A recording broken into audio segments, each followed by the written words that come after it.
Assalamualaikum warahmatullahi wabarakatuh. Bertemu lagi di Matematika Peminatan kelas 12 dengan Ibu Herlina Ikawati. Kemudian untuk Matematika Peminatan kelas 12 materinya ada 6 KD.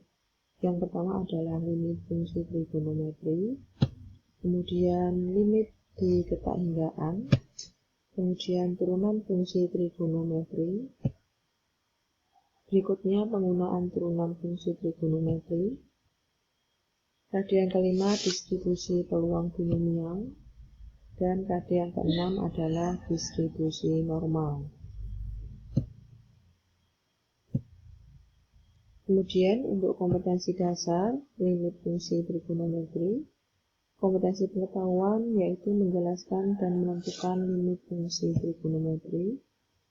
Kemudian kompetensi keterampilan menyelesaikan masalah yang berkaitan dengan limit fungsi trigonometri. Kemudian apa saja yang dipelajari pada limit fungsi trigonometri di kelas 12? Yang pertama adalah nilai limit fungsi trigonometri, kemudian sifat-sifat limit fungsi, berikutnya baru sifat-sifat limit fungsi trigonometri, kemudian yang keempat menentukan nilai limit fungsi trigonometri. Kita masuk yang pertama, nilai limit fungsi trigonometri.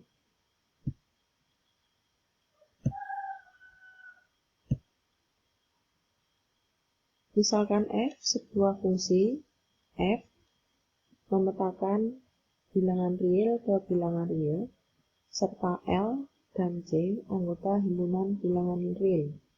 Maka limit fungsi trigonometri fx untuk x mendekati C ada jika dan hanya jika nilai fx mendekati L untuk semua x mendekati C. B. Limit fungsi trigonometri mempunyai sifat, yaitu limit fx untuk x mendekati C sama dengan L, jika dan hanya jika limit fx untuk x mendekati C min maksudnya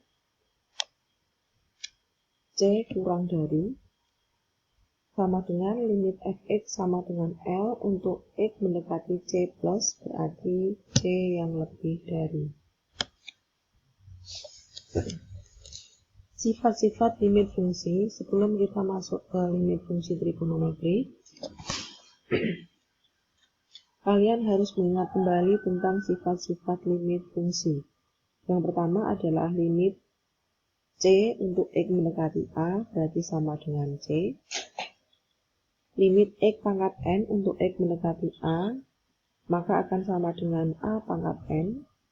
Kemudian yang ketiga, limit C fx untuk x mendekati A berarti koefisiennya bisa pindah ke depan, C dikalikan limit fx untuk x mendekati A.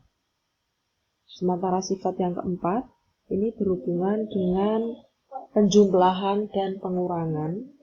Jika limit fx ditambah atau dikurangi gx untuk x mendekati A, maka akan menjadi penjumlahan jika limit fx untuk x mendekati A ditambah limit gx untuk x mendekati A. Jadi masing-masing kita ambil limitnya. Begitu juga jika pengurangan. Kemudian yang kelima adalah sifat perkalian. Jadi apabila dua fungsi dikalikan, yaitu limit fx dikalikan gx untuk x mendekati A, maka sama dengan dua limitnya dikalikan masing-masing diambil limit sendiri-sendiri. Kemudian yang keenam juga seperti itu. Ini adalah pembagian dari fungsi fx dibagi dengan gx untuk limit x mendekati A, maka fungsinya limitnya dibagi masing-masing. Di pembilang ada limit, kemudian di penyebut juga ada limit. Kemudian 7, ini untuk fungsi yang berpangkat, limit fx pangkat n, x mendekati A, maka menjadi limitnya fx pangkat n, jadi pangkatnya ini di luar ya untuk semua limit. Sementara begitu juga untuk bentuk akar, jika fungsinya diambil akarnya, maka untuk nilai limitnya semuanya.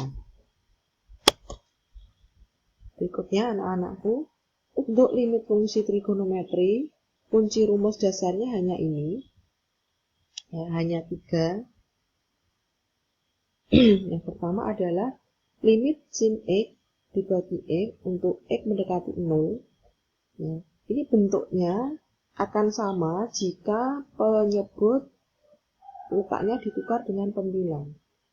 Limit x dibagi sin x untuk x mendekati 0 sama dengan 1. Jadi bentuk yang di kiri sama dengan bentuk yang di kanan. Begitu juga untuk tangen, ini juga berlaku sama. Jadi untuk limit tangen x dibagi x untuk x mendekati 0, itu akan sama nilainya dengan limit x dibagi tangen x mendekati 0, nilainya juga akan sama dengan 1. Nah, kemudian bentuk yang ketiga adalah limit sin x dibagi dengan tangen x. Nah, ini apabila dibalik juga sama. Limit tangen x dibagi dengan sin x. Dengan catatan x-nya harus mendekati 0, maka nilainya nanti akan sama dengan 1. Anak-anakku, untuk menentukan nilai limit fungsi trigonometri, ini ada 3 cara yang akan kita gunakan. Limit, ya, untuk menyelesaikannya, langkah pertama pasti adalah substitusi langsung. Jika substitusi langsung nanti menghasilkan bentuk tak tentu, semisal 0/0, maka langkah kedua kita perlukan. Yang pertama adalah faktorisasi, atau langkah yang berikutnya adalah menggunakan sifat-sifat limit fungsi trigonometri. Nah, ini saya ambilkan misalkan contoh 1. Tentukan nilai dari, di sini ada limit x mendekati pi per 3. Ingat, pi itu adalah 180 derajat dibagi 3, yaitu berarti 60 derajat. Fungsinya adalah 3 cos x dibagi dengan sin 2x. Maka langkah pertama pasti dengan substitusi langsung. Yang namanya substitusi, maka nilai x pada sin ini diganti dengan pi per 3, atau dalam hal ini adalah 60 derajat.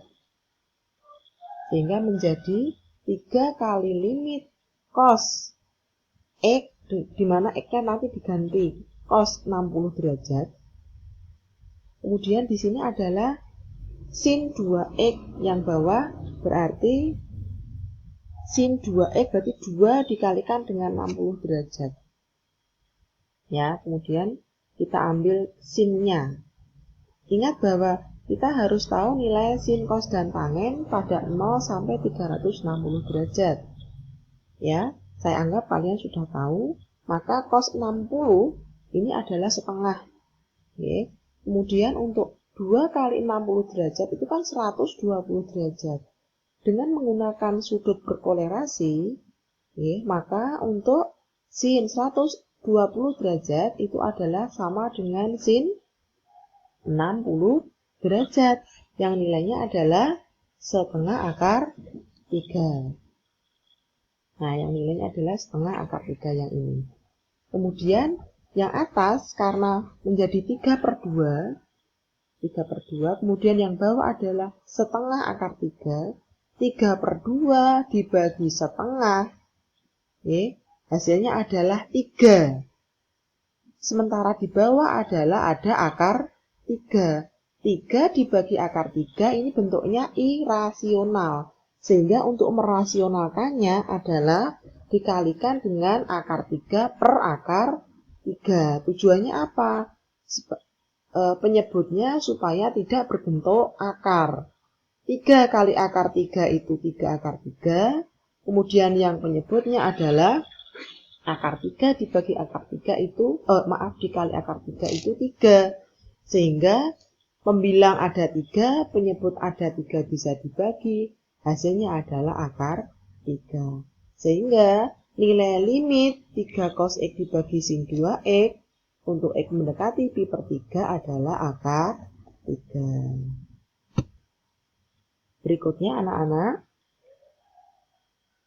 limit cos X dibagi, cos 2X dibagi cos X min sin X.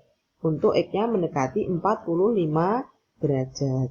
Maka langkah pertama selalu substitusi langsung, yaitu X pada soal diganti 45 derajat karena yang didekati adalah nilai tersebut.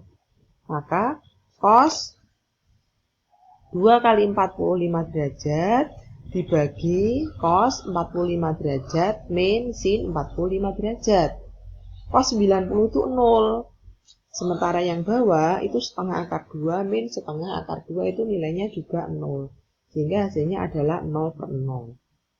Nah, karena 0/0 maka langkahnya kita lanjutkan dengan kita ubah cos 2X dibagi cos X min sin X. Cos 2X itu ada rumus, yaitu cos kuadrat X min sin kuadrat X. Tujuannya apa? Cos kuadrat X min sin kuadrat X itu bisa kita faktorkan menjadi cos X min sin X dikali cos X plus sin X. Di bawah ada cos X min sin X, maka bisa dibagi pembilang dan penyebut. Maka yang atas tinggal limit cos X plus sin X, X-nya mendekati 45 derajat. Satu dari mana? Ya kita masukkan. Cos 45 derajat berapa? Ya, nilainya setengah akar 2. Di sini untuk sin 45 derajat berarti nilainya setengah akar 2. Maka nilainya di sini adalah bukan 1 ya Cah ya, tapi setengah akar 2 ini ya. Nilainya adalah 1 akar 2, maksudnya seperti itu. Kemudian ini contoh yang ketiga.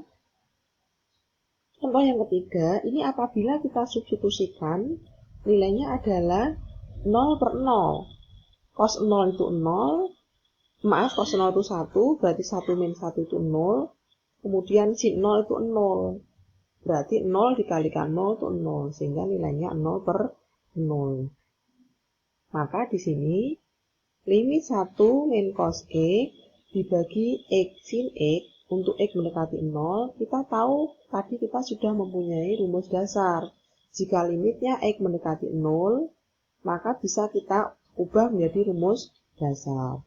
Sehingga dari 1 min cos X, kita ubah ini ada rumusnya. Yang sudah kita pelajari di kelas 10 maupun kelas 11.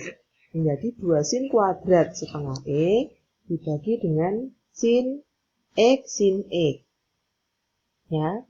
Dan kemudian untuk 2 sin kuadrat setengah X ini kita pecah supaya kalian nanti bisa menganaloginya menjadi 2 sin setengah X dikalikan dengan setengah X dibagi X dan sin X. Nah, kemudian kalau sudah seperti ini, karena bentuk sin X dibagi X itu 1, sin X dibagi sin X itu juga 1, maka tinggal kita lihat koefisiennya. Berarti 2, di sini setengah, di sini setengah. Sementara yang bawah kan 1 koefisiennya. Berarti tinggal kita ambil 2 kali setengah kali setengah. Sehingga hasilnya setengah. Ya. Kemudian ini juga ada contoh yang keempat. Ini sama. Apabila kita masukkan, di sini hasilnya adalah 0/0. Sehingga kita ubah menjadi ya, untuk X per tangan X kali tangan X itu tetap, sementara 1 min cos 2X kita ubah menjadi 2 sin kuadrat X. Tujuannya apa? 2 sin kuadrat X kita pecah bisa menjadi 2 sin X kali sin X. Yang atas ada X, yang bawah ada sin X. Nanti nilainya 1. Berdasarkan rumus dasar. Sementara ini juga sama, tan X dibagi sin X itu juga nilainya adalah 1. Sehingga masih ada 2 di penyebut, maka hasilnya adalah 1 kali 1 dibagi 2, hasilnya sama dengan 2. Nah, untuk contoh-contoh yang lain juga bisa kalian pelajari, kalian ambil di brosur di internet, banyak sekali materi-materi yang bisa kalian pelajari. Selamat belajar dan semoga sukses. Terima kasih. Assalamualaikum warahmatullahi wabarakatuh.